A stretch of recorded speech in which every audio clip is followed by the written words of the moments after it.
आप सभी का स्टडी कॉपियस पे स्वागत है। यहाँ हम बात करेंगे रज़िया सुल्तान की, उनके शासन व्यवस्था की, प्रेम प्रसंग की और उनको मिले धोखे के बारे में बात की जाएगी।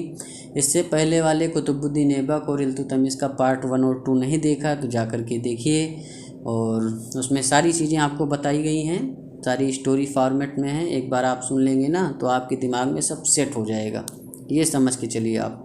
और यहाँ भी स्टोरी फॉर्मेट रहेगा। और जो है घटना चक्र का सीरीज चालू हो गया। जो भी यूपी पीसीएस आरओ हो, एपीएस हो, एचसी आरओ सबके लिए बहुत ही इंपॉर्टेंट है घटना चक्र, रिवीजन के लिए। क्योंकि पढ़ाई तो आपने बहुत की है, लेकिन रिवीजन करना है तो घटना चक्र वाले वीडियो देखिए, बहुत ही ज़्यादा हेल्पफुल रहेंगे आपके आने वाले एग्जाम में। आप लोगों से रिक्वेस्ट है, चैनल को सब्सक्राइब करिए, लाइक करिए, कमेंट करिए। तो शुरू करते हैं बिना आपका टाइम वेस्ट किए, बिना किसी देरी के। देखिए, रुकनुद्दीन फ़िरोज़ शाह की बात करें तो भैया 1206 से 10 तक तो आपके कुतुबुद्दीन ऐबक गद्दी पर थे। 1210 से 36 तक इल्तुतमिश थे। इल्तुतमिश जो है वो बीमार हो जाते हैं तो उनकी मृत्यु हो जाती है। तो वो कहकर जाते हैं कि रज़िया सुल्तान जो है वो गद्दी पर बैठेंगी। रज़िया सुल्तान हमारी बेटी हैं, सबसे प्रिय बेटी हैं, योग्य हैं, तलवार चला लेती हैं, घुड़सवारी कर लेती हैं, शासन व्यवस्था बढ़िया कर लेती हैं। क्योंकि कई युद्धों में रज़िया सुल्तान ने जो है इनका जो है साथ दिया था, मतलब इल्तुतमिश का, और बहुत बढ़ चढ़ के भाग लिया था। और इससे पहले जो इल्तुतमिश के सबसे बड़े वाले बेटे थे नसीरुद्दीन महमूद, वो बहुत योग्य शासक थे, लेकिन उनकी 1229 में हो जाती है मृत्यु। जो सबसे बड़े बेटे होते हैं उन्हीं के ऊपर बनिया है सुल्तानगढ़ी का मकबरा, जो कि दिल्ली में है, और उसे भी इल्तुतमिश ने बनवाया है, और जो कि तुर्कों द्वारा बनवाया गया पहला मकबरा है। तो कमेंट सेक्शन में आप लोग बताइए, तुर्कों द्वारा बनवाई गई पहली मस्जिद कौन सी है और किसने बनवाई, ये आप बताएंगे।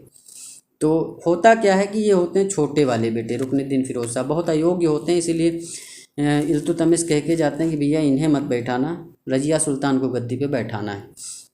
लेकिन छोटा बेटा हमेशा होता है बदमाश, तो वो ज़बरदस्ती गद्दी पे जाते हैं बैठ कि हम ही बैठेंगे, पापा ने जो कहा कोई बात नहीं, लेकिन ये मेरी बहन नहीं बैठेगी बड़ी वाली, मैं ही गद्दी पे बैठूंगा।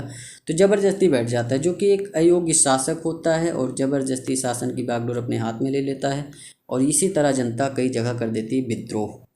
अब विद्रोह कर देती है तो ये विद्रोह दमन के लिए निकलते हैं घोड़ा लेकर, गाड़ी लेकर, और जब ये निकलते हैं तो रज़िया सुल्तान को मिल जाता है मौका, और रज़िया सुल्तान पहनती हैं लाल वस्त्र और जाती हैं जनता के पास में।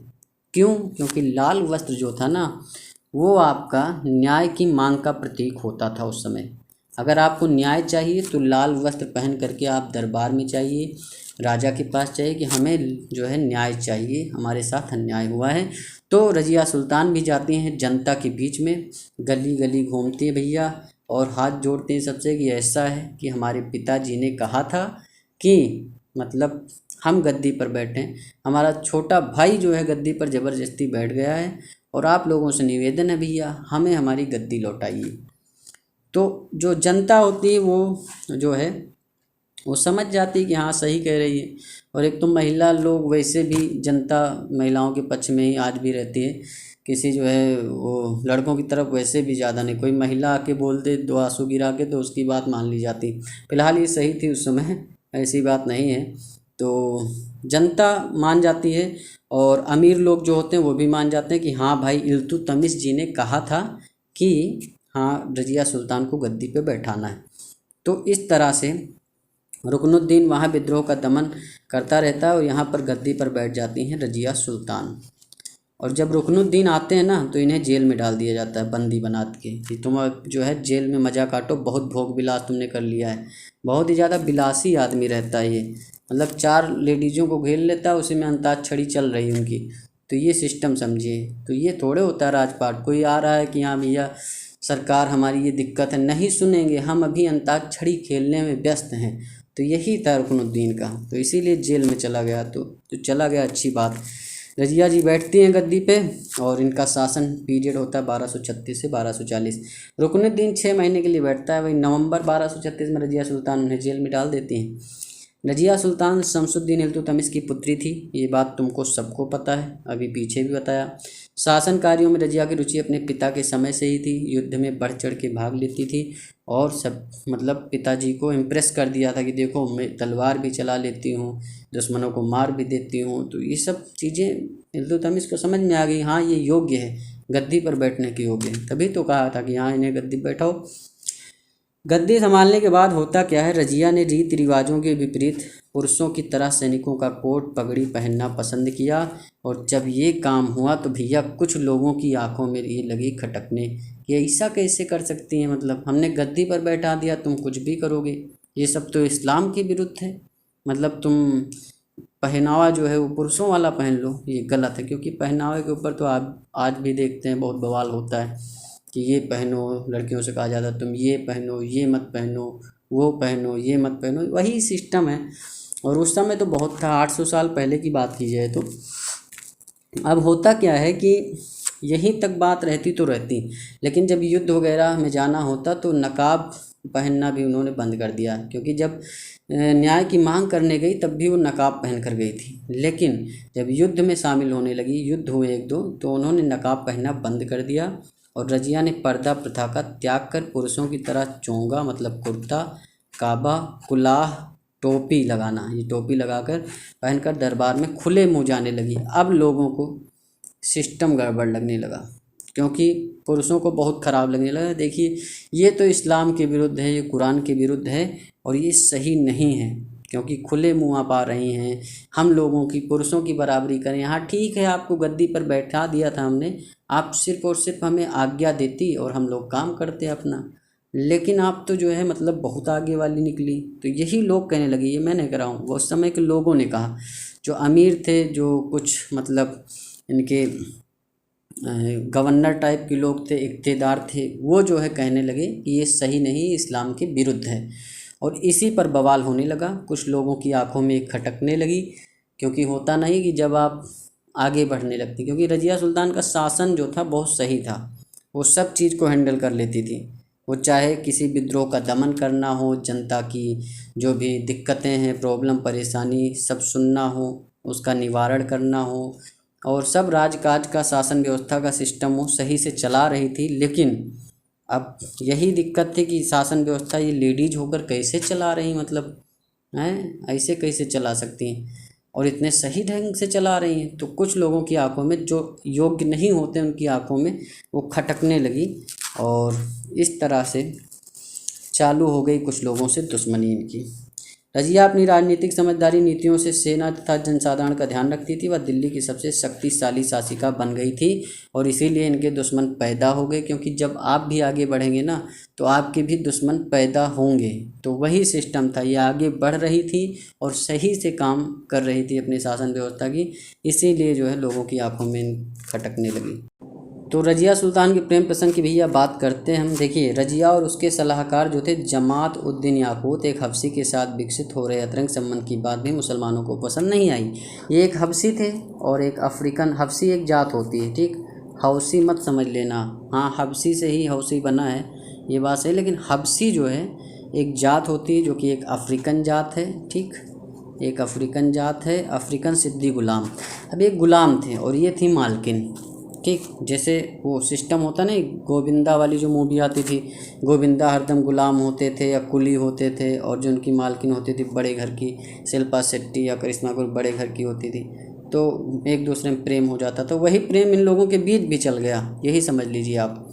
लेकिन वहाँ तो वो स्टोरी फिल्म है उसमें चल जाता था, गोविंदा लास्ट में पीट देता था सबको, लेकिन इसमें ये पीट नहीं पाते हैं और याकूत मार दिए जाते हैं। ये बताएंगे कैसे।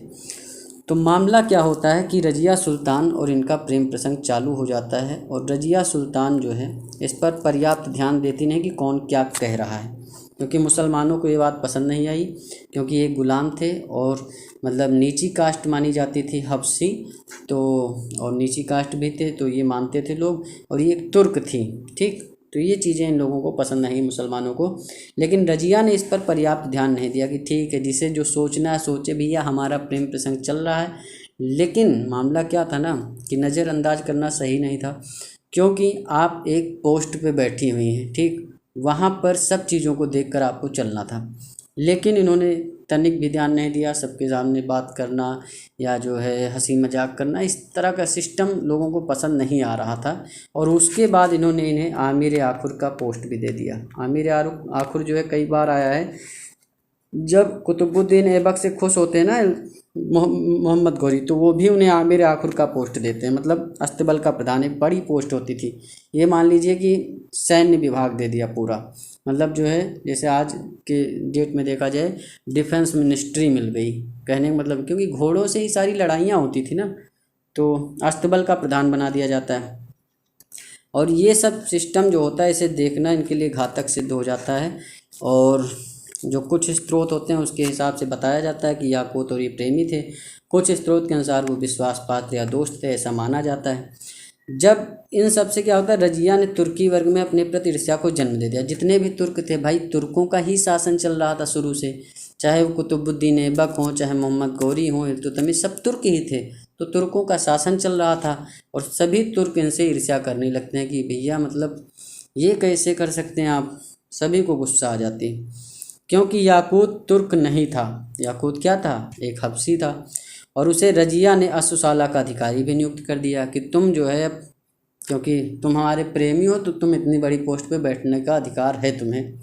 तो वही है कि भैया प्रेम तो अंधा होता ही है, सिंपल सी बात। अब होता क्या है कि रजिया गुंडों में फंसेगी। कैसे फंसेगी बात बताते हैं आपको। देखिए, भटिंडा के राज्यपाल थे मलिक इख्तियारुद्दीन अल्तुनिया। ये हैं अल्तुनिया साहब, भटिंडा के ये आपके राज्यपाल थे उस समय, इख्तियार, ठीक। तो ये क्या होता है, देखते हैं कि ऐसा कैसे, मतलब ये पसंद करते हैं उस समय रजिया सुल्तान को। रजिया सुल्तान की सुंदरता के ऊपर ये मोहित रहते हैं और दिल्ली के ऊपर भी ये मोहित रहते हैं कि दिल्ली भी हमें चाहिए और रजिया भी हमें चाहिए। और रजिया जो है दूसरे के साथ प्रेम प्रसंग में, ये मुझे बर्दाश्त नहीं। तो इन्हें आ जाता है गुस्सा और ये सारे अन्य प्रांतीय राज्यपालों को लेते हैं मिला और एक विद्रोह शुरू कर देते हैं कि ये तुर्क के साथ, मतलब आप तुर्क होकर के किसी हबशी के साथ कैसे रिश्ता रख सकती हैं और आपको गद्दी से हटना होगा। तो ये विद्रोह कर देते हैं। इन्हें रजिया का आधिपत्य नामंजूर था, इन्होंने बोला कि हम इनके आधिपत्य में काम नहीं करेंगे। अब इस विद्रोह का दमन करने के लिए रजिया सुल्तान जो है अपने प्रेमी याकूत के साथ निकलती हैं और वहाँ पर पहुँचती हैं भटिंडा, और वहाँ पर होता है तगड़ा वाला युद्ध जिसमें याकूत को मार दिया जाता है। और याकूत जब मर जाता है भैया, याकूत को अल्तुनिया मार देता है।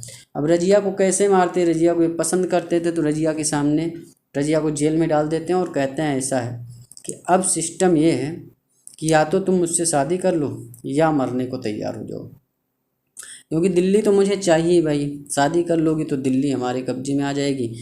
तो होता क्या है, मरने के डर से रजिया अल्तुनिया से शादी करने को तैयार हो जाती है। और जब तैयार हो जाती है तो वही सिस्टम होता है कि रजिया के भाई मेजुद्दीन बहराम शाह, एक और भाई होते हैं, मतलब रुकनुद्दीन के बाद एक और, क्योंकि कई जो है जो लड़के लड़कियां होते हैं भैया, समय के राजा राजे जो होते हैं बहुत ज़्यादा शादी वादी करते हैं तो बहुत ज़्यादा बच्चे होते हैं। तो रजिया के भाई मेजुद्दीन बहराम शाह सिंहासन हथिया लेते हैं, इधर जो है ये शादी कर लेते हैं, उधर वो गद्दी हथिया लेते हैं। अब गद्दी हथिया लेते हैं तो ये लोग निकलते हैं अपनी सल्तनत की वापसी के लिए कि ऐसा है कि सल्तनत तो हम वापस लेके रहेंगे। लेकिन बहराम शाह से जब युद्ध होता है तो इनकी हार हो जाती है और उन्हें दिल्ली छोड़कर भागना पड़ता है। और अगले दिन वो कैथल पहुंचते हैं जहां उनकी सेना के साथ छोड़ दिया जाता है और वहां डाकुओं के द्वारा 14 अक्टूबर 1240 को मार। डाकू वाकू कुछ नहीं होते हैं, जो होता है चालीसा दल। चालीसा दल किसने बनाया था बताओ? चालीसा दल का गठन किया था इल्तुतमिश ने। किसने किया था? इल्तुतमिश ने। इसमें एक इंसान होता है बलबन। बलबन अभी आपको बनेगा राजा, टेंशन लो, अभी नहीं बनेगा। बलबन इस चालीसा दल में होता है और ये रजिया सुल्तान को मारने के लिए इसका बहुत बड़ा हाथ और बहुत बड़ा रोल होता है। किसके? बहराम शाह के विरुद्ध। बहराम शाह इसे अपॉइंट करता है कि ऐसा है तुम लोग जाओ और रजिया सुल्तान को एकदम से ख़त्म कर दो, क्योंकि ना रहेगा बास और ना बजेगी बांसुरी। फिलहाल वो उनकी बहन थी, लेकिन बहन वहन कुछ नहीं, यह शासन सत्ता का मामला चलता था, बस सिस्टम ये समझिए। तो रजिया सुल्तान जो है अब बहराम शाह जो है चालीसा दल को भेजता है और चालीसा दल जो है जहाँ ये लोग मतलब अपनी छोटी सी टुकड़ी के साथ थे, वहीं पर डाकुओं के साथ या चालीसा दल के द्वारा इनकी हत्या कर दी जाती है। 14 अक्टूबर 1240 को दोनों अल्तुनिया और ये मार दिए जाते हैं।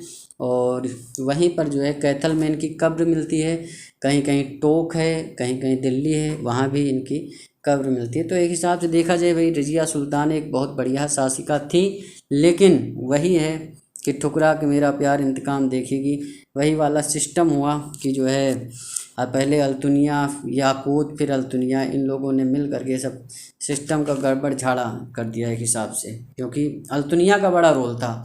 अल्तुनिया जो है वो दिल्ली पर भी कब्जा चाहता था और उस पर भी, और इसी सिस्टम में उसने सब प्रांतीय राजाओं को मिलाया और उसी में गड़बड़ हुआ। तो एक हिसाब से अल्तुनिया ने ही धोखा दिया किसे, रज़िया सुल्तान को। और फिर देखिए क्या होता है, इनकी जो कब्र होती है, कब्र के बारे में बता दिया जाए कि कैथल, एक तो दावा किया जाता है कि कैथल में इनकी कब्र है।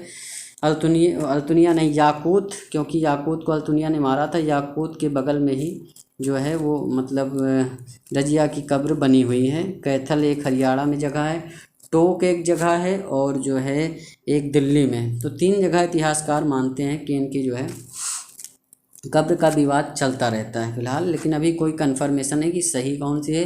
एग्जाम में अगर कैथल आता है ऑप्शन में, कैथल ज़्यादातर लोग लगाते हैं, टोक भी लगा देते हैं अगर टोक आ जाता है। फिलहाल आपका एक ही आएगा, कैथल या टोक।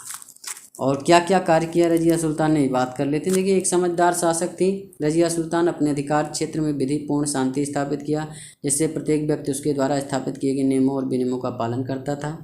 उसने राष्ट्र के आधार का विस्तार करने का प्रयास किया, जिसके लिए उसे विनिमय को बढ़ावा दिया, मतलब लेन देन को, गलियों का निर्माण, कुओं का निर्माण, ये सब कार्य उसने करवाए।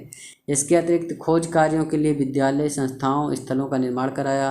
शोधकर्ताओं, कुरान और मोहम्मद की नीतियों पर कार्य को बढ़ावा दिया। हिंदुओं ने विज्ञान, विचार, अंतरिक्ष विज्ञान रचना में वंचित योगदान दिया, मतलब हिंदुओं का भी सपोर्ट करती थी। यहाँ आप भी जो है सिस्टम बनाइए, अपना काम करिए। विद्यालयों और कॉलेजों में भी ध्यान केंद्रित किया, यहाँ तक कि शिल्पकारिता, संस्कृति में भी इसने योगदान दिया। तो यही सब चिढ़ती लोगों को कि एक महिला होकर ये सब कैसे कर सकती, यही सारी चीज़ें थी। तो बहुत सारे लोग दुश्मन बन गए, और इसीलिए अल्तुनिया जो था वो एक बड़ा रोल अदा करता है, मतलब रज़िया सुल्तान को एक हिसाब से ऊपर से नीचे गिराने के लिए आप ये कह सकते हैं। क्योंकि अगर अल्तुनिया विद्रोह ना करता तो सिस्टम सब चला करता, लेकिन अल्तुनिया ने जानबूझकर अपने स्वार्थ के लिए विद्रोह किया कि मुझे राज्य भी चाहिए और मुझे जो है वो रज़िया भी चाहिए, राज्य और रज़िया दोनों चाहिए। तो वीडियो कैसा लगा आप सभी लोगों को, और इसका नेक्स्ट पार्ट आपको मिल जाएगा कल, जो कि बलबन के ऊपर होगा, और गुलाम वंश का कल पूरा खात्मा कर दिया जाएगा, टेंशन मत लीजिए बिल्कुल। फिर खिलजी वंश, मतलब सल्तनत काल, ये मान के चलिए कि 1 हफ्ते या 10 दिन में मैं सल्तनत काल पूरा ख़त्म कर दूंगा, और पूरी डिटेल के साथ ख़त्म करूंगा। तो आप लोगों से रिक्वेस्ट भैया, चैनल को सब्सक्राइब करिए, लाइक करिए, कमेंट करिए। और एक चीज़ और, हाँ, जो रज़िया सुल्तान का नाम, जो एक फेमस नाम था, हफ्सा मोइन था, ये चीज़ याद रखना, ये मैं बताना भूल गया था। हफ्सा मोइन इनका नाम था, और इनका पूरा नाम अगर बात करें, जलालात उद्दीन रज़िया, जलालात उद्दीन रज़िया। चलिए नेक्स्ट वीडियो में पूरी डिटेल बता दीजिएगा जो छूटी हुई है। और चैनल को सब्सक्राइब करिए, लाइक करिए, कमेंट करिए, और वीडियो देखने के लिए धन्यवाद, थैंक यू, शुक्रिया।